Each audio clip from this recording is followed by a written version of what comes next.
Chapter एक मां पर शक। आज नेहरू इंटरनेशनल स्कूल में चेस का कंपटीशन चल रहा था।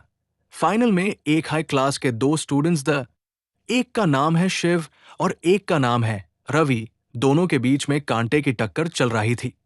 तभी किसी तरह से रवि ने शिव को हरा दिया और रवि स्टेट चेस चैंपियनशिप के लिए क्वालिफाई हो गया। और टू और गर्ल्स में शिव की गर्लफ्रेंड प्रिया भी क्वालिफाई हो गई। या देखकर कि प्रिया भी क्वालिफाई हो गई, शिव और भी हताश हो गया, क्योंकि उसको पता था कि रवि भी प्रिया को पसंद करता था।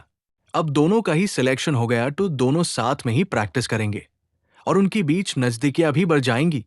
यह सब सोचकर शिव को गुस्सा रोना दोनों आने लगा। वैसे तो शिव को इतनी जल्दी किसी भी बात का फर्क नहीं पड़ता था, लेकिन प्रिया के मामले में कुछ अलग ही मामला था। स्कूल खत्म होने के बाद वह जैसे ही बाहर आया, उसने देखा उसके दोस्त उसका बाहर इंतजार कर रहे हैं। रिया और शिव बचपन के दोस्त दी और रिया शिव को पसंद करती थी, लेकिन शिव रिया को अपना अच्छा दोस्त मानता था। लेकिन एक साल पहले प्रिया स्कूल में आई थी, तब से शिव को वन साइड लव हो गया था। लेकिन वह इस मामले में अकेला ही नहीं था, पूरी क्लास प्रिया को पसंद करती थी। जब यह बात रिया को पता चली कि शिव प्रिया को पसंद करता है, रिया को बहुत गुस्सा आया और उसने 4 साल से जो मनन उसको प्रपोज कर रहा था गर्लफ्रेंड बनने के लिए, उसने हाँ कर दिया। तब से यात्री अच्छे दोस्त बन गए। अभी जब से कैमूर अच्छा नहीं था तो उसने यूएन दोनों से कहा, यार कॉल बात करते हैं। ऐसा कहा कर वाह अपने घर शिवालय में गया। शिव की मम्मी और पापा दोनों जॉब करते थे और उनकी तनख्वाह भी अच्छे से घर और शिव के ख्वाब पूरी कर सके उतनी तो थी है। शिव जब घर आया और उसने देखा कि घर पर कोई नहीं था तो वह घर के अंदर अपने कमरे में लेट गया और हर सो भी गया। आज एवर यूज वही सपना आया जो उसे हर रोज आता था। आज अफेयर से उसके दादाजी उसके सपने में आए और उससे कहा, तुम्हें उसको किसी और के हाथों में आने से पहले बचाना होगा। शिव ने पूछा, मुझे क्या बचाना होगा और किससे बचाना होगा और मैं कैसे बचाऊंगा? मैं खुद एक अभी 18 साल का बच्चा हूं। उसके दादाजी ने कहा, हम कोई आम लोग नहीं हैं। हम पिछले कई 100 सालों से एक मिशन पर काम कर रहे हैं और तुम भी कोई आम लड़की नहीं हो। तुम्हारे हाथ में जो निशान है वह कोई आम निशान नहीं है। तुम एक अभी दादाजी कुछ बोल ही रहे थे, तभी शिव को लगा जैसे उसे कोई बुला रहा है और अचानक उसकी आंख खुल गई। उसके सामने उसकी मां सोनल खड़ी थी और कह रही थी, क्या हुआ, तू इतना दारा हुआ क्यों है? शिव ने बात संभलते हुए कहा, कुछ नहीं, एक बुरा सपना देख लिया था।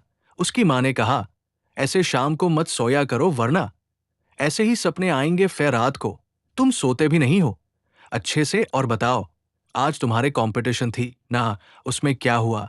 यह बात सुनकर शिव का मुंह अफेयर से नाराज हो गया। उसकी मां को पता चल गया कि शिव आज कंपटीशन हार गया है। उसकी मां ने उससे कहा, कोई बात नहीं, हार जीत तो चलती रहती है, ऐसे मायूस नहीं होते, तुम जानबूझकर थोड़ी हारे थे। शिव ने सोचा, मां को कौन बताए हारने का कोई गम नहीं है।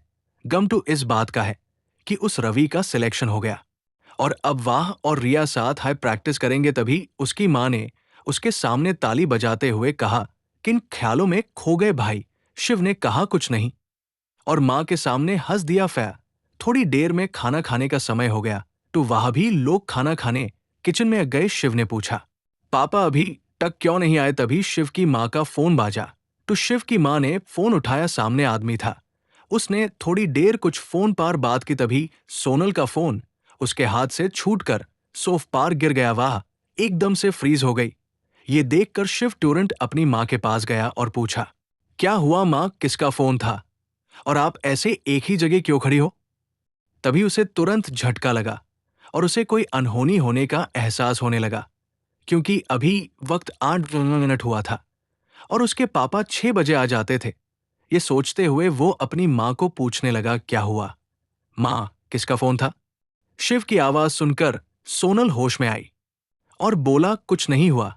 अरे तुम्हारे पापा के दोस्त का कॉल था और वो कह रहे थे कि उन्हें 2 महीने के लिए कंपनी के काम से एक अलग स्टेट में जाना पड़ेगा और वो भी अभी, और तुम्हारे पापा के मोबाइल की बैटरी डाउन थी तो उनके दोस्त ने कॉल करके ये बात मुझे बता दी।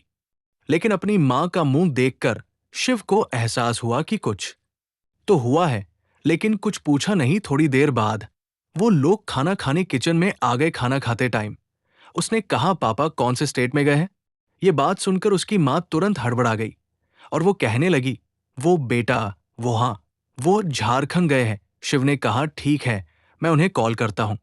अब तक तो फोन उतना चार्ज हुआ होगा कि बात हो सके। ये कहकर वो अपने पापा को कॉल लगाने लगा।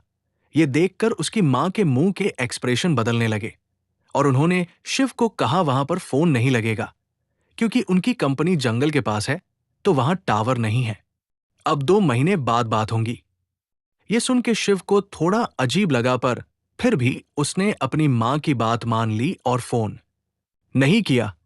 तभी उसी रात उसके निशान वाले हाथ का निशान चमकने लगा और उसको बहुत दर्द होने लगा और वो बेहोश हो गया। तभी उसकी मां वहां आ गई। आखिर क्या कहना चाह रहे थे दादाजी? क्या हुआ था शिव के पापा के साथ? वो सच में कहीं गए थे या फिर से था किसी अनहोनी का संकेत? क्या हुआ था शिव के साथ?